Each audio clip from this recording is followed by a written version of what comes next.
दीना से 8 माह कबल अगवा होने वाले 2 कम उम्र भाइयों को पुलिस ने लाहौर से बाजियाब करा लिया। पुलिस ने बच्चों को अगवा करने वाले मुलजिम को भी गिरफ्तार कर लिया है। दोनों भाई 8 माह कबल जेहलम की तहसील दीना के इलाका नई आबादी सैयद हुसैन से अगवा हुए थे।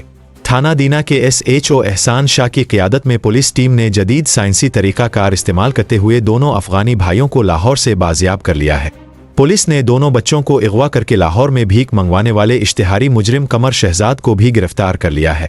मुलजिम कमर शहजाद कबाड़ का काम करता था और दोनों भाई इसके यहाँ कबाड़ इकट्ठा करने का काम करते थे। मुलजिम दोनों बच्चों को वरगला कर लाहौर ले गया और वहाँ उनसे भीख मंगवाता रहा। मुलजिम का ताल्लुक जेहलम की तहसील पिंडाडन खान से है। थाना दीना में बच्चों के वालिद की मुद्दत में अगवा का मुकदमा दर्ज किया गया था, जिस पर दीना पुलिस ने 8 और 10 साला भाइयों को बाजियाब करके लवाहिकीन के हवाले कर दिया है। बच्चों की बाजियाबी पर शहरियों और वालिदैन ने जेहलम पुलिस की इस शानदार कार्रवाई पर उनकी काविशों को सराहा और खराज-ए-तहसीन पेश किया है।